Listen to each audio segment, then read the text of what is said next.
بسم اللہ الرحمن الرحیم۔ مکہ میں ابو سفیان بہت بے چین تھا، آج کچھ ہونے والا ہے۔ وہ بڑبڑایا، اس کی نظر آسمان کی طرف بار بار اٹھ رہی تھی۔ اس کی بیوی ہندہ، جس نے حضرت امیر حمزہ رضی اللہ تعالی عنہ کا کلیجہ چبایا تھا، اس کی پریشانی دیکھ کر اس کے پاس آ گئی۔ کیا بات ہے، کیوں پریشان ہو؟ ابو سفیان نے جواب دیا، کچھ نہیں، طبیعت گھبرا رہی ہے، میں ذرا گھوم کر آتا ہوں۔ وہ یہ کہہ کر گھر کے بیرونی دروازے سے باہر نکل گیا۔ مکہ کی گلیوں سے گھومتے گھومتے وہ اس کی حد تک پہنچ گیا۔ اچانک اس کی نظر شہر سے باہر ایک وسیع میدان پر پڑی۔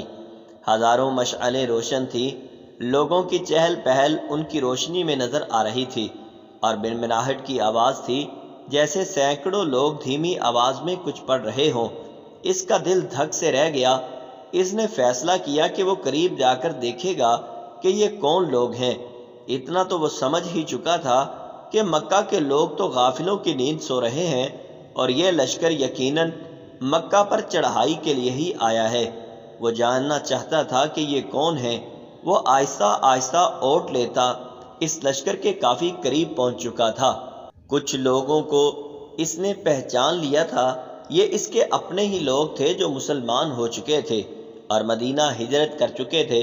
اس کا دل ڈوب رہا تھا۔ وہ سمجھ گیا کہ یہ لشکر مسلمانوں کا ہے، اور یقیناً محمد صلی اللہ علیہ وسلم اپنے جانثاروں کے ساتھ مکہ آ پہنچے تھے۔ وہ چھپ کر حالات کا جائزہ لے ہی رہا تھا کہ عقب سے کسی نے اس کی گردن پر تلوار رکھ دی۔ اس کا اوپر کا سانس اوپر اور نیچے کا نیچے رہ گیا۔ لشکر کے پہرے داروں نے اسے پکڑ لیا اور اب اسے بارگاہ محمد صلی اللہ علیہ وسلم میں لے جا رہے تھے۔ اس کا ایک ایک قدم کئی کئی من کا ہو چکا تھا۔ ہر قدم پر اسے اپنے کرتوت یاد آ رہے تھے۔ جنگ بدر، احد، خندق، خیبر سب اس کی آنکھوں کے سامنے ناچ رہی تھی۔ اسے یاد آ رہا تھا کہ اسے کیسے سرداران مکہ کو اکٹھا کیا محمد صلی اللہ علیہ وسلم کو قتل کرنے کے لیے، کیسے نجاشی کے دربار میں جا کر تقریر کی تھی کہ یہ مسلمان ہمارے غلام اور باغی ہیں، ان کو ہمیں واپس کر دو، کیسے اس کی بیوی ہندہ نے امیر حمزہ رضی اللہ تعالیٰ عنہ کو اپنے غلام حبشی کے ذریعے شہید کروا کر ان کا سینہ چاک کر کے ان کا کلیجہ نکال کر چبایا اور ناک اور کان کاٹ کے گلے کا ہار بنا کر ڈالے تھے، اور اب اسے اسی محمد صلی اللہ علیہ وسلم کے سامنے پیش کیا جا رہا تھا۔ اسے یقین تھا کہ اس کی روایات کے مطابق اس جیسے دہشت گرد کو فوراً تہ و تیگ کر دیا جائے گا۔ ادھر بارگاہ رحمت للعالمین صلی اللہ علیہ وسلم میں اصحاب رضوان اللہ علیہم اجمعین جمع تھے، اور صبح کے اقدامات کے بارے میں مشاورت چل رہی تھی کہ کسی نے آ کر ابو سفیان کی گرفتاری کی خبر دے دی۔ اللہ اکبر! خیمہ میں نعرہ تکبیر بلند ہوا۔ ابو سفیان کی گرفتاری ایک بہت بڑی خبر اور کامیابی تھی۔ خیمہ میں موجود عمر ابن الخطاب اٹھ کر کھڑے ہوئے اور تلوار کو میان سے نکال کر انتہائی جوش کے عالم میں بولے، اس بدبخت کو قتل کر دینا چاہیے۔ شروع سے سارے فساد کی جڑ یہی رہا ہے۔ چہرہ مبارک رحمت للعالمین صلی اللہ علیہ وسلم پر تبسم نمودار ہوا، اور ان کی دلوں میں اترتی ہوئی آواز گونجی، بیٹھ جاؤ عمر، اسے آنے دو۔ عمر ابن خطاب آنکھوں میں غیظ لیے حکم رسول صلی اللہ علیہ وسلم کی اطاعت میں بیٹھ تو گئے، لیکن ان کے چہرے کی سرخی بتا رہی تھی کہ ان کا بس چلتا تو ابو سفیان کے ٹکڑے کر ڈالتے۔ اتنے میں پہرے داروں نے بارگاہ رسالت صلی اللہ علیہ وسلم میں حاضر ہونے کی اجازت چاہی۔ اجازت ملنے پر ابو سفیان کو رحمت للعالمین کے سامنے اس حال میں پیش کیا کہ اس کے ہاتھ اسی کے امامے سے اس کی پشت پر بندھے ہوئے تھے۔ چہرے کی رنگت پیلی پڑ چکی تھی اور اس کی آنکھوں میں موت کے سائے لہرا رہے تھے۔ لب ہائے رسالت معاذ صلی اللہ علیہ وسلم واہ ہوئے، اور اصحاب رضوان اللہ علیہم اجمعین نے ایک عجیب جملہ سنا، اس کے ہاتھ کھول دو اور اس کو پانی پلاؤ، بیٹھ جاؤ ابو سفیان۔ ابو سفیان ہارے ہوئے جواری کی طرح گرنے کے انداز میں خیمہ کے فرش پر بچھے قالین پر بیٹھ گئے۔ پانی پی کر اس کو کچھ حوصلہ ہوا تو نظر اٹھا کر خیمہ میں موجود لوگوں کی طرف دیکھا۔ عمر ابن خطاب کی آنکھیں غصہ سے سرخ تھی۔ ابو بکر ابن قحافہ کی آنکھوں میں اس کے لیے افسوس کا تاثر تھا۔ عثمان بن عفان کے چہرے پر عزیزداری کی ہمدردی اور افسوس کا ملا جلا تاثر تھا۔ علی ابن ابو طالب کا چہرہ سپاٹ تھا۔ اسی طرح باقی تمام اصحاب کے چہروں کو دیکھتا دیکھتا آخر اس کی نظر محمد صلی اللہ علیہ وسلم کے چہرہ مبارک پر آ کھڑی ہوئی، جہاں جلالت و رحمت کے خوبصورت امتزاج کے ساتھ کائنات کی خوبصورت ترین مسکراہٹ تھی۔ کہو ابو سفیان کیسے آنا ہوا؟ ابو سفیان کے گلے میں جیسے آواز ہی نہیں نکل رہی تھی۔ بہت ہمت کر کے بولا، میں اسلام قبول کرنا چاہتا ہوں۔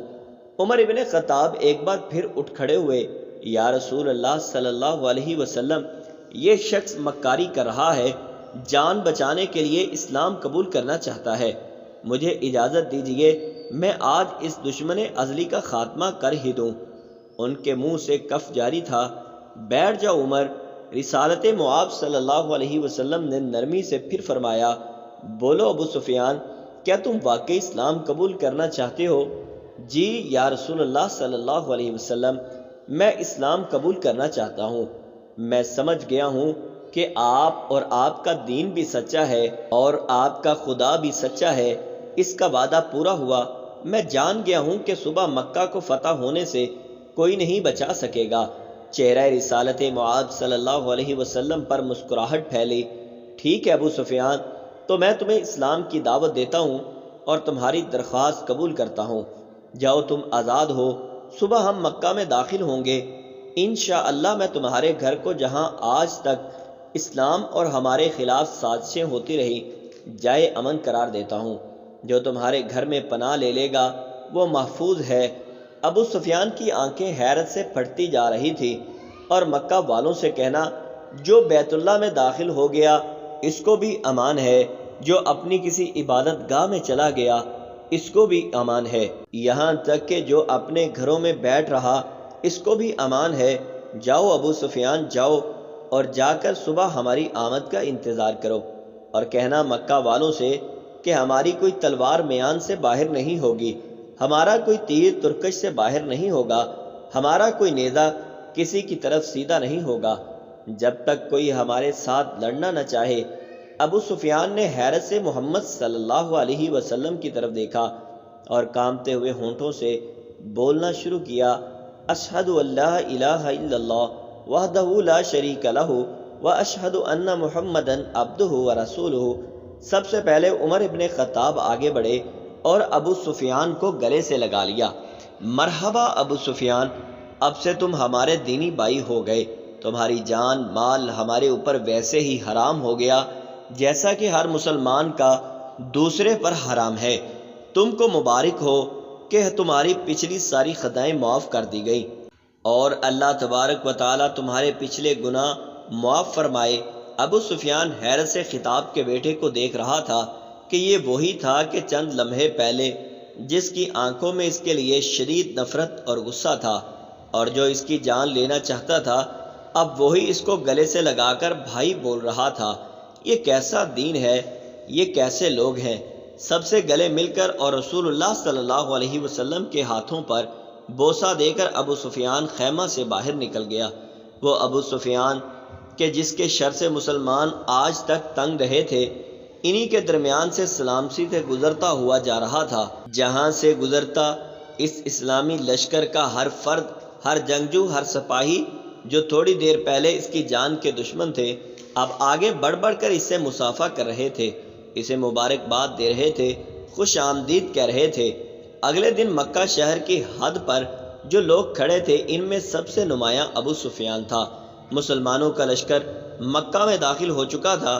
کسی ایک تلوار، کسی ایک نیزے کی انی، کسی ایک تیر کی نوک پر خون کا ایک قطرہ بھی نہیں تھا۔ لشکر اسلام کو ہدایات مل چکی تھی، کسی کے گھر میں داخل مت ہونا، کسی کی عبادت گاہ کو نقصان مت پہنچانا، کسی کا پیچھا مت کرنا، عورتوں اور بچوں پر ہاتھ نہ اٹھانا، کسی کا مال نہ لوٹنا۔ بلال حبشی آگے آگے اعلان کرتے جا رہے تھے، مکہ والو، رسول خدا صلی اللہ علیہ وسلم کی طرف سے آج تم سب کے لیے عام معافی کا اعلان ہے کسی سے اس کے سابقہ اعمال کی باز پرس نہیں کی جائے گی۔ جو اسلام قبول کرنا چاہے وہ کر سکتا ہے، اور جو نہ کرنا چاہے وہ اپنے سابقہ دین پر رہ سکے گا۔ سب کو ان کے مذہب کے مطابق عبادات کی کھلی اجازت ہوگی۔ صرف مسجد الحرام اور اس کی حدود کے اندر بت پرستی کی اجازت نہیں ہوگی۔ کسی کا ذریعہ معاش چھیننا نہیں جائے گا، کسی کو اس کی اراضی و جائیداد سے محروم نہیں کیا جائے گا۔ غیر مسلموں کے جان و مال کی حفاظت مسلمان کریں گے۔ اے مکہ کے لوگوں، ہندا اپنے گھر کے دروازے پر کھڑی لشکر اسلام کو گزرتے دیکھ رہی تھی۔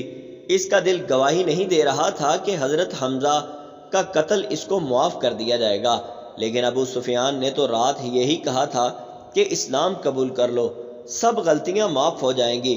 مکہ فتح ہو چکا تھا، بنا ظلم و تشدد، بنا خون بہائے، بنا تیر و تلوار چلائے لوگ جوگ در جوگ اس آفاقی مذہب کو اختیار کرنے اور اللہ کی توحید اور رسول اللہ صلی اللہ علیہ وسلم کی رسالت کا اقرار کرنے مسجد حرام کے صحن میں جمع ہو رہے تھے، اور تبھی مکہ والوں نے دیکھا اس ہجوم میں ہندا بھی شامل تھی۔ یہ ہے اسلام، یہ ہیں اس کی تعلیمات، یہ سکھایا تھا رحمت للعالمین صلی اللہ علیہ وسلم نے۔